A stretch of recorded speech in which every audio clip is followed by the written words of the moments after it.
జై శ్రీ రాధే కృష్ణ. పూర్వ భాగంలో మనం పాండవులు ధౌమ్యుడిని కలిసి అతన్ని పురోహితుడిగా నియమించుకున్నాక అక్కడి నుంచి పాంచాలి స్వయంవరానికి వెళ్ళాలని నిశ్చయించుకున్నారనేంత వరకు మనం కథను విని ఉన్నాం. తదుపరి కథను కొనసాగిద్దాం. నరోత్తములైన పాండవుల 5గురు సోదరులు ద్రౌపదిని చూడ్డానికి మహోత్సాహభరితమైన పాంచాల దేశానికి బయలుదేరారు. తల్లితో కలిసి ప్రయాణం చేస్తున్న పాండవులు దారిలో చాలామంది బ్రాహ్మణులను చూశారు. బ్రహ్మచారులైన ఆ బ్రాహ్మణులు పాండవులతో మీరు ఎక్కడి నుంచి వస్తున్నారు? ఎక్కడికి వెళ్తున్నారు? అని అంటారు. అప్పుడు ధర్మరాజు వారితో ఇలా అంటున్నారు. బ్రాహ్మణోత్తములారా, మేము అన్నదమ్ములం. ఏకచక్రాపురం నుంచి తల్లిని వెంట పెట్టుకొని వస్తూ ఉన్నాం. మీ సమాచారం గురించి చెప్పండి అని అంటాడు. దాంతో బ్రాహ్మణులు ఇలా పలుకుతున్నారు. పాంచాల దేశానికి వెళ్ళండి.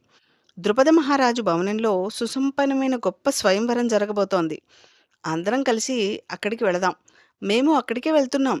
అక్కడ అద్భుతమైన గొప్ప ఉత్సవం జరగబోతోంది. తామర రేకుల వంటి కన్నులు కల అమ్మాయి యజ్ఞకుండం నుంచి యాజ్ఞసేనుడైన ద్రుపదునికి కుమార్తెగా జన్మించింది. ఆమె చూడచక్కనిది, సుకుమారి, మనస్విని, ద్రోణశత్రువు ప్రతాపవంతుడు అయిన దుష్టద్యుమ్నునికి చెల్లెలు. మహావీరుడైన దుష్టద్యుమ్నుడు కూడా కవచం, ఖడ్గం, విల్లు, అమ్ములతో అగ్నివలే ప్రకాశిస్తూ యజ్ఞకుండంలో నుంచే జన్మించాడు. అతనికి చెల్లెలు ద్రౌపది. చక్కని సుందరాంగి. ఆమె ఉన్నచోట క్రోసెడు దూరం నల్లకలవల సువాసన వస్తుంది. స్వయంవరం ఏర్పాటు చేయబడిన ద్రౌపదిని, ఆ మహోత్సవాన్ని చూడ్డానికి మేమందరం కూడా వెళుతూ ఉన్నాం. రాజులు, రాజపుత్రులు, అధిక దక్షిణలిచ్చే యజ్ఞకర్తలు, శౌచం, వ్రతదీక్ష కల మహాత్ములు, చూడచక్కని యువకులు, మహారథులు, మహావీరులు ఎందరో కూడా అక్కడికి వస్తారు. ఆ రాజులు విజయం కోసం అనేక విధాలైన కానుకలను ఇస్తారు. ధనము, ఆవులు, భక్ష్యభోజ్యాలు అంతటా దానం చేస్తారు. ఆ దానాలన్నీ పుచ్చుకొని స్వయంవర ఉత్సవ వైభవాన్ని తనివితెర చూసి వెళదాం. అక్కడికి దేశ దేశాల నుంచి నటులు, వైతాళికులు, నర్తకులు, సూతులు, మాగధులు, బలవంతులైన యోధులు కూడా వస్తారు. ఆ విధంగా ఆసక్తికరమైన వానిని చూసి చేసే దానాలు పుచ్చుకొని మహాత్ములైన మీరు మాతో కలిసి తిరిగి రావచ్చు. మీరు 5గురు కూడా అందంగా దేవతల వలె ఉన్నారు. మిమ్మల్ని చూసి ద్రౌపది వరిస్తుంది. ఈడు చోడు కూడా బాగుంటుంది. ఈ నీ తమ్ముడు చూసావా? కళగా, అందంగా, మహావీరుడిగా ఉన్నాడు. ఇతన్ని స్వయంవరానికి పంపిస్తే వివాహంతో పాటు గొప్ప సంపదను కూడా తీసుకువచ్చి మీకు కూడా తప్పక సంతోషాన్ని కలిగిస్తారు అని ఆ బ్రాహ్మణులంతా అర్జునుని చూసి చెప్తారు.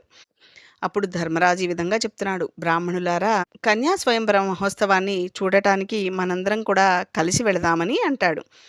బ్రాహ్మణులతో ఇలా పలికిన పాండవులు ద్రుపద మహారాజు పరిపాలిస్తున్న దక్షిణ పాంచాల దేశానికి ప్రయాణమవుతారు. అక్కడ పాండవులు మహాత్ముడు, శుద్ధాత్ముడు, అకల్మషుడు అయిన వ్యాస మహర్షిని దర్శించారు.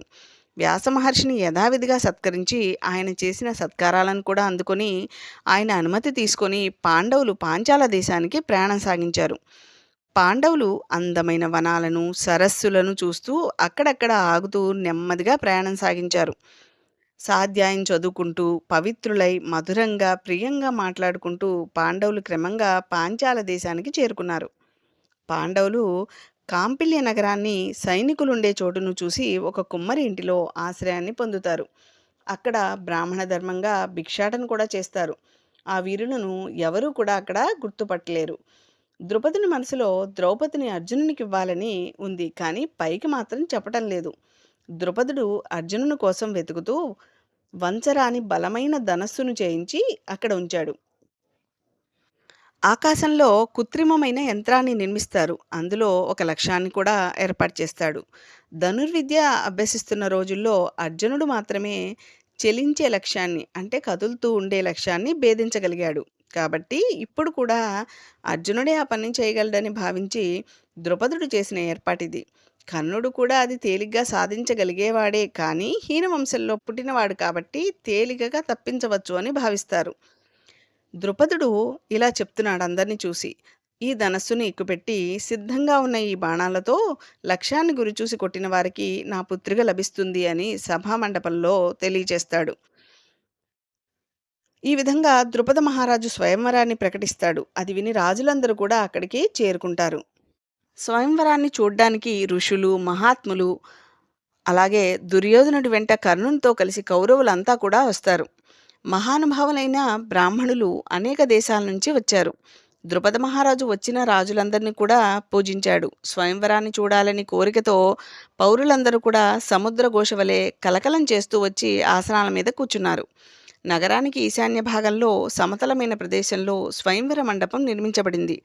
దానిని ఎన్నో భవనాలు అన్ని దిక్కులా చుట్టి ఉన్నాయి. స్వయంవరానికి వచ్చిన రాజులందా కూడా ఆ మండపం యొక్క ఈశాన్య భాగంలో కూర్చునున్నారు. ప్రాకారం, అగర్త, తోరణాలు కట్టిన ద్వారాలు, విచిత్రమైన చాందిని వీటితో మండపం అంతా కూడా అలంకరించబడింది. వివిధ మంగళవాద్య ఘోషతో, సుగంధభరితమైన అగరుధూపాలతో, మంచి గంధపు నీటి చిలకరింపులతో, పూలమాలల వరసలతో ఆ మండపం అంతా కూడా ప్రకాశిస్తోంది. కైలాస శిఖరాల వలె ఆకాశాన్ని తాకుతూ చక్కగా అలంకరించబడిన శుభప్రదమైన మెడలతో అన్ని వైపులా కూడా ఆ మండపం విరాజిల్లుతోంది. బంగారు రంగు చాందినీలతో మణులు పొదిగిన స్థలాలతో, భూషణాలతో, సుఖంగా ఎక్కగలిగిన మెట్లతో, పెద్ద పెద్ద సింహాసనాలతో ఆ సభంతా కూడా విరాజిల్లుతోంది. పూలమాలికలు, దండలతో కప్పబడి, అగరు సువాసనలతో నిండి, అంచెరెక్కలు కలిగిన పలు రంగులతో చాలా దూరం సువాసనను వెదజల్లుతోంది ఆ మండపం. అనేక ద్వారాలతో, మంచాలతో, కుర్చీలతో శోభిస్తూ రకరకాల రంగుల పూలతో హిమాలయ శిఖరాల వలె ఎత్తుగా ఉన్నాయి ఆ మండపం. సభా మండపంలోని పలు రకాల ఆసనాలలో రాజులందరూ కూడా చక్కగా అలంకరించుకొని ఒకరితో ఒకరు పోటీ పడుతూ వచ్చి కూర్చుంటారు. అందులో మహాబలపరాక్రమాలు కలిగిన రాజశ్రేష్ఠులు కృష్ణాగురు సువాసనాభరితులై సౌభాగ్య సంపన్నులై కూర్చుని ఉన్నారు.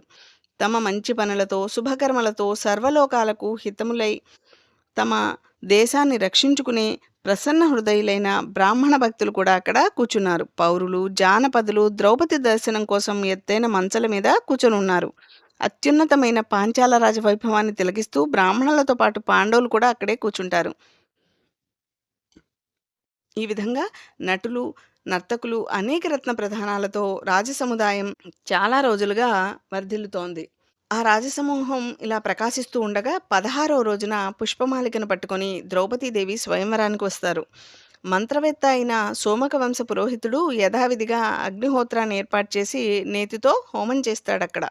అగ్ని సంతర్పణ, బ్రాహ్మణుల స్వస్తివచనాలు అయిన తర్వాత మంగళవాద్య ధ్వనులన్నీ ఆపివేయబడ్డాయి. ఆ నిశ్శబ్దమైన స్వయంవర మండపంలోనికి అన్నగారైన దుష్టద్యుమ్నుడు ద్రౌపదిని తీసుకుని వచ్చి రంగం మధ్యలో నిలబడి గంభీరమైన కంఠస్వరంతో స్పష్టంగా చాలా అర్థమయ్యేటట్లుగా చాలా పెద్దగా ఇలా చెప్తున్నాడు. రాజులారా, నేను చెప్పేది వినండి. ఇదిగో లక్ష్యం, ధనస్సు, 5 బాణాలు.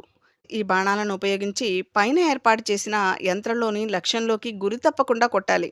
ఈ గొప్ప పని ఎవడు చేస్తాడో కులం, రూపం, బలం కలిగిన ఆ వ్యక్తికి నా చెల్లెలు ద్రౌపది భార్య అవుతుంది. నేను అబద్ధం చెప్పటం లేదు అంటాడు.